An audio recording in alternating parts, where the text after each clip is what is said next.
মোৰ ইমান পাব্লিক স্পিকিংটো ভাল নহয় তেতিয়াও আজি কিছুমান ছবিনৰ পৰা আৰম্ভ কৰি ভাস্কৰ অমিতাভ আৰু সকলোৱে যিসকলে মোক মাতিলে ইনফৰ্ম কৰিলে আজি এই অনুষ্ঠানটোৰ কাৰণে I am really grateful to him to all of them এই স্কুলখনে মই স্কুলখনত জইন কৰিছিলোঁ 1988 চনত ক্লাছ 8ত ছেকশ্যনটো আছিল বি প্ৰথম দিনা জইন আহি মোৰ একো দীপকৰ নামেই আহিব দীপকৰ লগতে মই দীপকেৰ লগতে মোৰ প্ৰথমে চিনাকি হৈছিলোঁ তাৰপাছত অমিতাভ অৰিঞ্জিত যশোদীপ আৰু এজন ল'ৰা আছিলে দীপু লাহন বুলি তেওঁলোকৰ লগত মই বন্ধুত্ব কৰিছিলোঁ নীলিময়ো বহুত ক্ল'জ আছিলে মোৰ এইখিনিতে দুটা চাপ মোৰ মনলৈ আহে এটা ইংলিছ আৰু এটা মেথছ যি দুটা ছাবজেক্টে মোক হয়তো মোৰ কেৰিয়াৰটো ডেভেলপ কৰিলে এখন স্কুলৰ পৰা সেয়া আছিল ইংলিছৰ হৰেণ চেত্ৰী ছাৰৰ যেতিয়া তেখেতে মোক কৈছিল কিবা এটা নোৱাৰিলে এই হাতীটোহে হ'ব সেই কথাটো এতিয়া মোৰ মনত আছে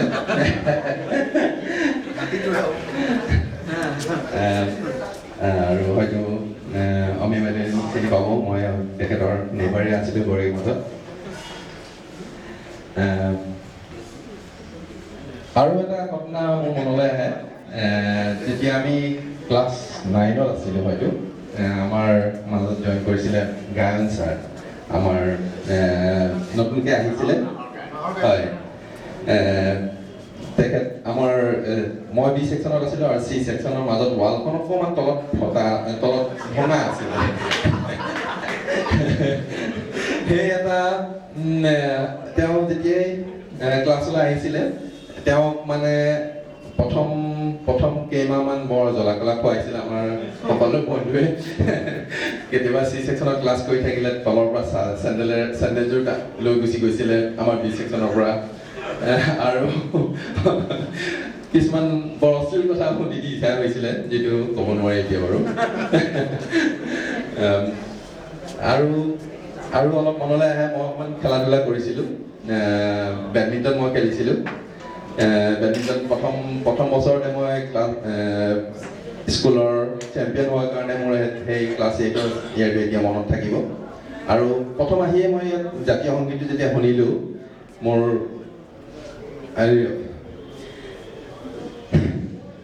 সেই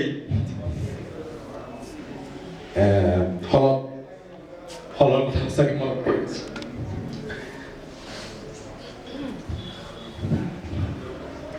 অকণমান নষ্টালজিক হৈ গৈছিলোঁ মই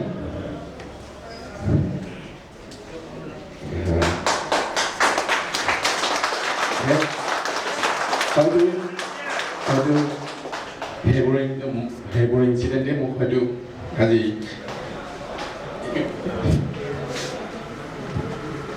ইমান দূৰ আহি পেলাই আজি মই 11:30 বজাত পাইছোঁ হয়তো মনত পেলাইছোঁ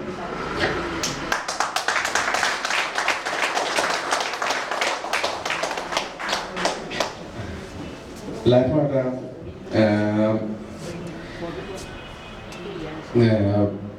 মোক যিকোনো বন্ধুসকল সঁচাকৈ অতি মৰমৰ আৰু কিবা এটা টান আছে মই যিটো ক'ব নোৱাৰোঁ বা মোৰ মনলৈ অহা নাইকিয়া মোৰ শব্দৰে প্ৰকাশ হোৱা নাইকিয়া সেই টানটোৰ কাৰণে আজি আমি হয়তো চবেই ইয়াত গোট খাইছোঁ আৰু এটা কথা কোনোবাই কৈ আছিলে অলপ আগতে ছাৰসকলে কৈ আছিলে যে আমি কেলে হেৰি অনা নাই আমাৰ ৱাইফক বেটাৰক অনা নাই সঁচাকৈ ক'ব গ'লে কি হয় আমি যদি আনিলোঁ হয় তেনেকৈ আমি হয়তো হাতখন ধৰি ইটোৰ লগত সিটোৱে কথা পাতিলোঁ হয় বা হেল্ল' ক'লোঁ হয় ননাৰ কাৰণে কি হৈছে আমাৰ মাজত ডিফাৰেঞ্চটো এইটোৱে আহিছে আমি একদম খোলা খুলি যিটো স্কুলৰ ক্লাছ 5ৰ 6ৰ 8ৰ যিটো হৈছে আমি হাতত ধৰি যিবোৰ কথা ক'ব পাৰিছোঁ সেইখিনি কথা ক'ব পাৰিছোঁ সেইটো এটা প্ৰকাৰে বেয়া যিটো প্ৰকাৰে আপোনালোকে ভাবিছে বাট মোৰ পাৰ্চপেক্টিভৰ পৰা মই সেইটো ভাবোঁ এটা গৌৰৱ ফিল কৰোঁ because I want to see them in the same way when I left them at class 9 or 10. So সেই ফিলিংছটো মোৰ এতিয়াও আছে আৰু আমাৰ এটা গ্ৰুপ এটা আছে যিটো গ্ৰুপ হোৱাটছআপ গ্ৰুপত আজিকালি চলে সেই গ্ৰুপটোত আমি দেখাত যেনেকুৱা লাগিছে কাপোৰ কানি পিন্ধা সেই গ্ৰুপটোত সেই আমাৰ চৰিত্ৰটো নোলায় ট'টেলি এটা বেলেগ চৰিত্ৰ এটা সেই চৰিত্ৰটো যোনে যোনে গ্ৰুপত আছে তেওঁলোকেহে বুজি পাব বা সেই চৰিত্ৰটো কোনো ইয়াত কোনেও ক'বও নোৱাৰে আমি এটা এজন ভদ্ৰলোক বা যেনেকুৱা আমাক দেখিছে সেইটো একচুৱেলি আমি তাত নহয় কোনো কথাটো কোৱা নাই বাট সেইটো এটা সেই ফিলিংবোৰ সেই কথাবোৰ যেতিয়া পাতোঁ তেতিয়া সেইবোৰ সঁচাকৈ বেলেগ এটা ফিলিং হয় মোৰ ঘৰত মোৰ ৱাইফে কেতিয়াবা মোৰ লগত বিৰাট ডাঙৰ কাজিয়া হয় এইখন লৈ পেলাই হয়তো বহুতৰে ঘৰত হ'ব পাৰে মই নাজানো কেনেকুৱা ৰাতি মানে অফিচত বহি থাকি ৰাতি ঘৰত অহাৰ পাছত ফোনটোত এনেকৈ আমি লাগি ধৰোঁ এৰাব নোৱাৰি হাঁহি হাঁহি ল'ৰাই কি কৰিছে ৱাইফে কি কৰিছে চব পাহৰি যাওঁ আৰু কেতিয়াবা সেই মিটিং বা সেই যিটো হয় ৰাতি 2-3টালৈকে চলে বেলেগ বেলেগ এজনে চাউথ আফ্ৰিকাৰ পৰা এজনে মই তাৰ পৰা ইউকেৰ পৰা ইয়াত যিখিনি বহি থাকে ভাস্কৰ জয়সুদীপ চবেই বাহিৰৰ পৰা সমানে কমেণ্ট কৰি থাকে কিবা এটা টান আছে সেইটো সেই টানটো মই নাজানো মোৰ ল'ৰাৰ ফ্ৰেণ্ডৰ মাজত কিমান আছে বা আজিৰ জেনেৰেশ্যনৰ ল'ৰা ছোৱালীৰ মাজত কিমান আছে সেই টানটোৰ কাৰণে আমি হয়তো ইয়াত গোট খাইছোঁ আৰু ক'ব নোৱাৰোঁ সেইটো কথা কিন্তু সেইবোৰ অট'মেটিক আহি গৈছে চবৰে মাজলৈ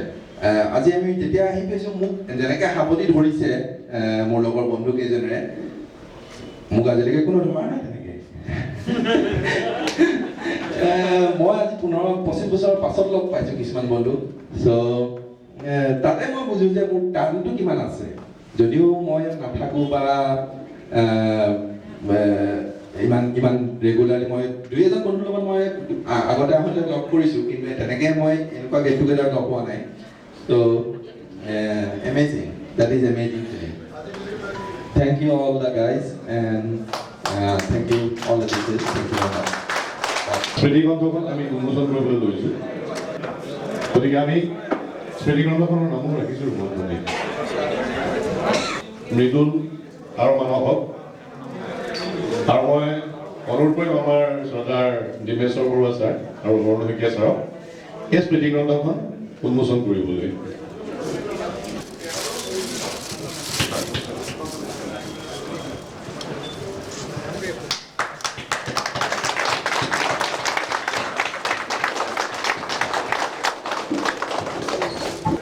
যিখিনি ছাত্ৰ আছিলে আমি সকলোকে যোগাযোগ কৰিবলৈ সম্পূৰ্ণ চেষ্টা কৰিছিলোঁ আৰু বহুখিনি আমি সফলো হৈছিলোঁ কিন্তু আজি উপস্থিত সকলোকে মই ধন্যবাদ জনাইছোঁ আজি উপস্থিত সকলোৰ পৰা যিদৰে সঁহাৰি পালোঁ তেনেকৈ তাৰ মাজত বহুত থাকিও গ'ল যিসকলে ইচ্ছা কৰিও হয়তো সঁহাৰি দিব নোৱাৰিলে বা আজি উপস্থিত থাকিব নোৱাৰিলে আৰু অনেক এনেকুৱা আছে যি ইচ্ছাকৃতভাৱে যোগাযোগ কৰাৰ পৰা আঁতৰি থাকিলে আমি এই স্মৃতিগ্ৰন্থখন যিখন উলিয়াইছোঁ তাত 2-এজন আমাৰ বন্ধুবৰ্গৰ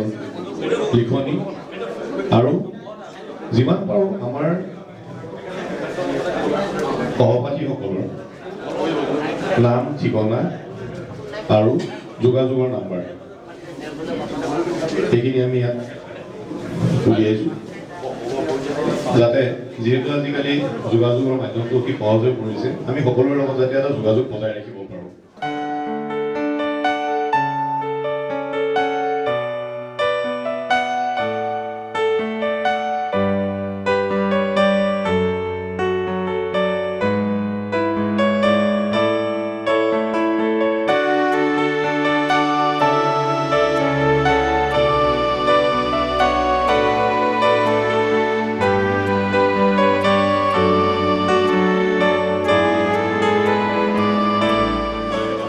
আজিৰ দিনটো এটা স্মৰণীয় দিন। আজি এই দিনটোৱে বহু পুৰণা স্মৃতি মনলৈ কঢ়িয়াই আনে। ভাল লাগে অতীতৰ দিনবিলাক সোঁৱৰি, ভাল লাগে অতীতৰ বন্ধুসকলক এনেদৰে লগ পায়। আজি এবছৰ দুবছৰকৈ 25টা বছৰ উকলি গ'ল। এই বিদ্যালয়ত শিক্ষা লৈ তোমালোকে পৰৱৰ্তী সময়ত বিভিন্ন কামত, কোনোবাই ব্যৱসায় হওক, কোনোবাই চাকৰিয়েই হওক, এইবিলাকৰ অজুহাততেই নিজৰ দেশ তথা পৃথিৱীৰ বিভিন্ন ঠাইত থিতাপি ল'বলগীয়া হৈছে। আমাৰ বিদ্যালয়ৰ ছাত্ৰসকল ইতিমধ্যে আমাৰ ৰুক্মিণী বাইদেৱে কৈ গৈছে, অতি শান্ত প্ৰকৃতিৰ। তেওঁলোকৰ যি গুণ আমি আন ল'ৰাৰ গাত দেখিবলৈ নাপাওঁ। গতিকে এই ল'ৰাসকল আমাৰ কাৰণে স্মৰণীয়। আমি বিদ্যালয়ত থাকোঁতেও আমাৰ এই বিদ্যালয়ৰ পৰা পাছ কৰি যোৱা ল'ৰা পৃথিৱীৰ বিভিন্ন ঠাইত থকা, কোনোবা অষ্ট্ৰেলিয়াত, কোনোবা ছুইডেন, কোনোবা নৰৱে, কোনোবা ইংলেণ্ড, তেওঁলোক ঘৰলৈ আহিলে স্কুলখনত ভাগ এটা মাৰি যায়, আমাক লগ কৰে, আপোনালোকক দেখা কৰি যাওঁ বুলি আহিলোঁ। এবাৰ এজন ল'ৰা লগ পাইছিলোঁ, ল'ৰাজন টেঙাখাটৰ, তেওঁ থাকে গোৱাৰ তাজ হোটেলত। তেওঁ হোটেল মেনেজমেণ্টৰ কোৰ্চ কৰি পেলাই টাটা গ্ৰুপৰ সেই হোটেলৰ তাত পৰিচালনাৰ দায়িত্বত আছিল। তেওঁ ঘৰলৈ আহিছিল, আহি ইমান সময়ত আমাৰ ঘৰলৈ আহিছেগৈ, কৈছে ছাৰ আপুনি দিয়া চাটকেইটাৰ কথা মনত আছে আৰু সেইকাৰণে এতিয়া আপোনাৰ ওচৰলৈ আহিলোঁ দেখা কৰি যাওঁ বুলিও। কাৰণ সেই চাটকেইটা নোখোৱা হ'লে আমাৰ পাছৰ জীৱনত ঘৰটো নালাগিলেহেঁতেন। এয়া এটা সাধাৰণ উদাহৰণ। আমি ছাত্ৰসকলক পাঠ্যমানে নিজৰ জ্ঞান বুদ্ধিৰে সৈতে আগবঢ়াই নিবলৈ যত্ন কৰোঁ। সেইখিনিকে আলম লৈ ছাত্ৰসকলে নিজৰ প্ৰজ্ঞা, নিজৰ ধৈৰ্য, বুদ্ধি আৰু প্ৰচেষ্টাৰ বলত সফলতা অৰ্জন কৰি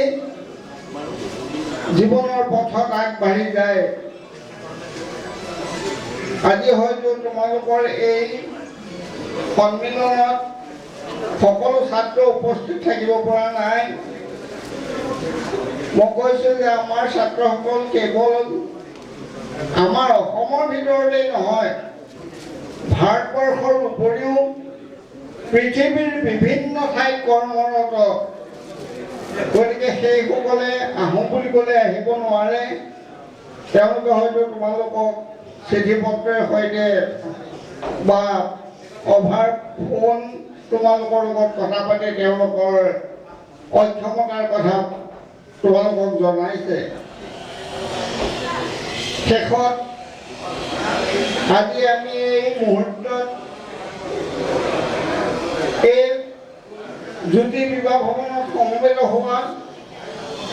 সকলো ছাত্ৰৰ উত্তৰ কামনা কৰি প্ৰত্যেকেই যে কোনোবা চাকৰিত আছে, কোনোবাই ব্যৱসায় বাণিজ্য কৰি আছে, যেন সকলোৱে নিজৰ কৰ্মপথত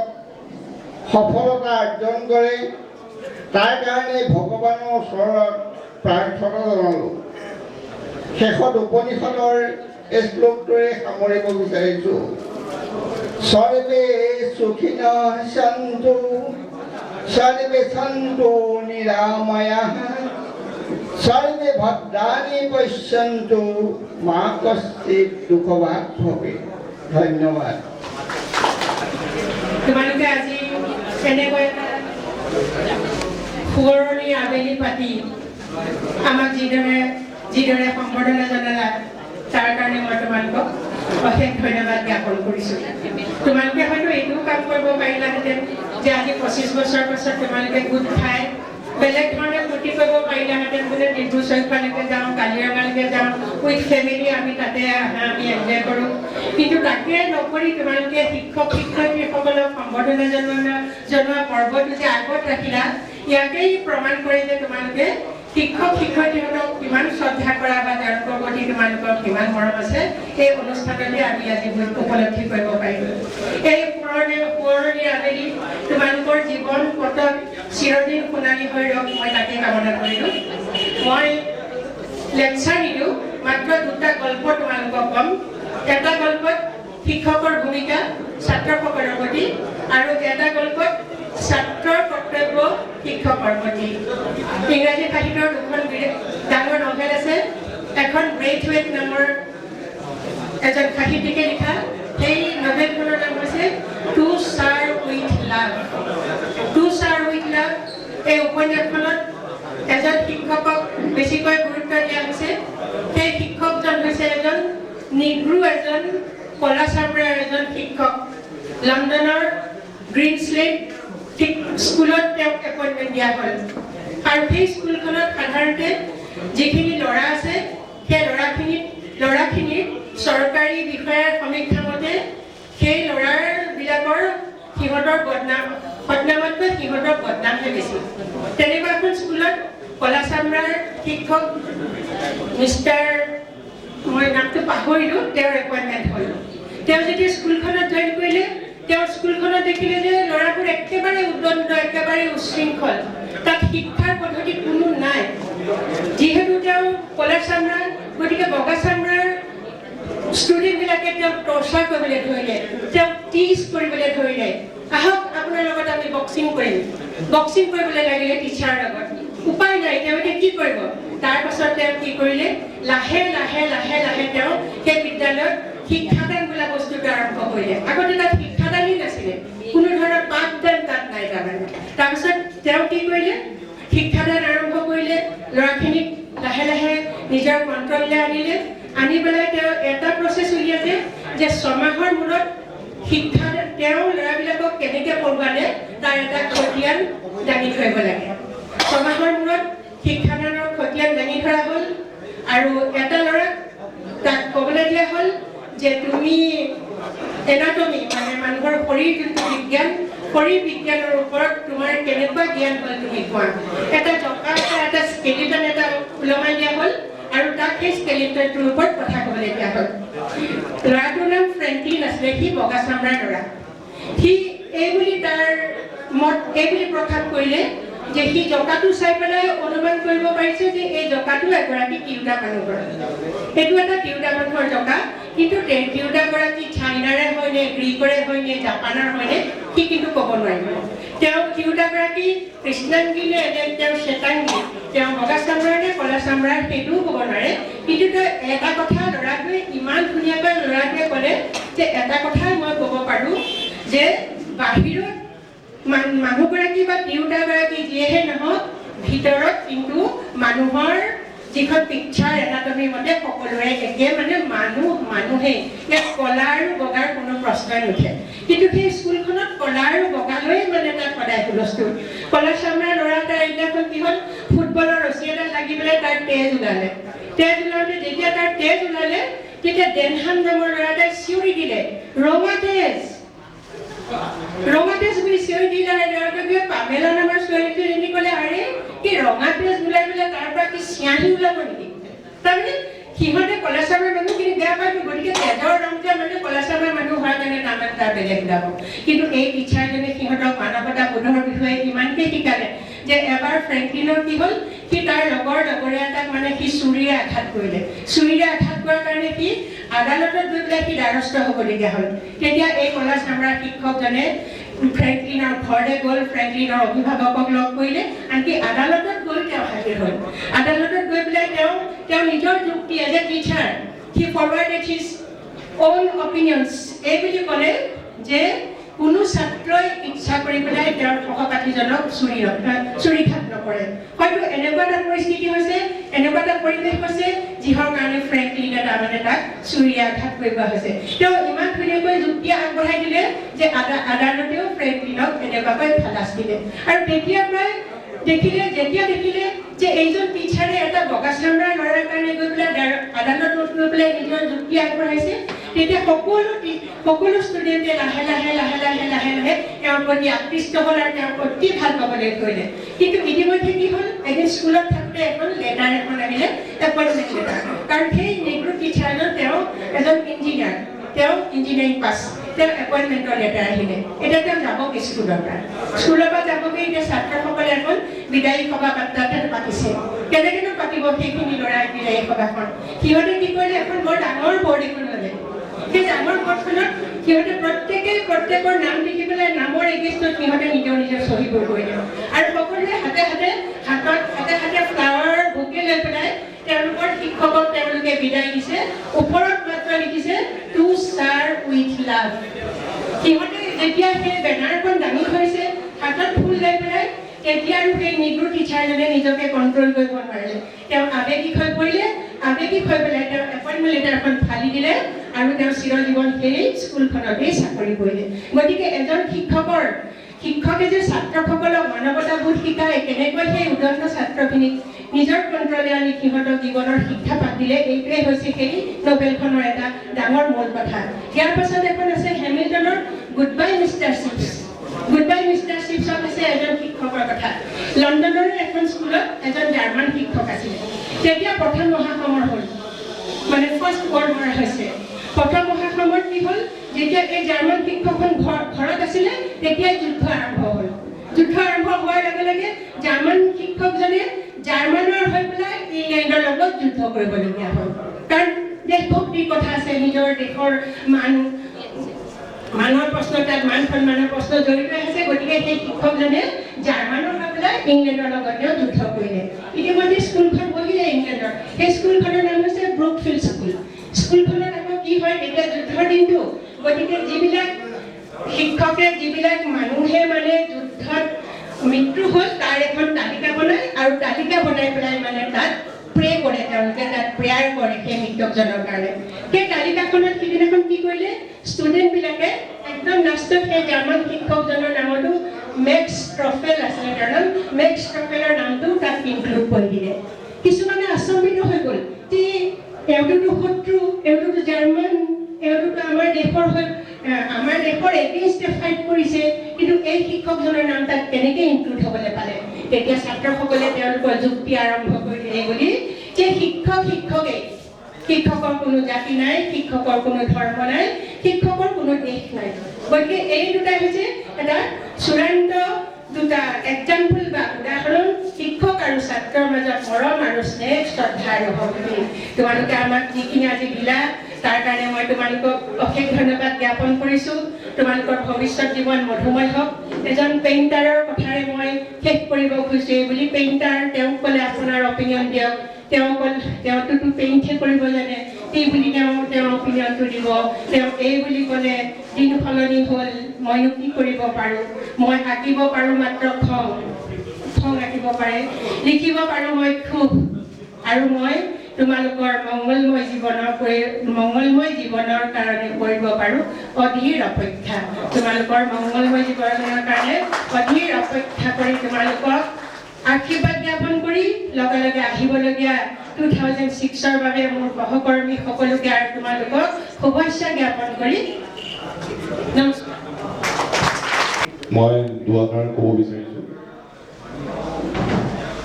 যে বাইদেৱে যেনেকৈ ক'লে বা সকলো ছাৰ বাইদেৱে নিজৰ বক্তব্যত কৈছে, আমাক ধন্যবাদ জ্ঞাপন কৰিছে যে তেখেতসকলক আমি আনি আমাৰ সন্মান জনাইছোঁ। কিন্তু আমাৰ যিটো আজি অনুষ্ঠানটো যে আমাৰ স্কুলৰ আমাৰ বেটছৰ লগৰখিনিৰ সহপাঠীখিনিৰ পুনৰ মিলন,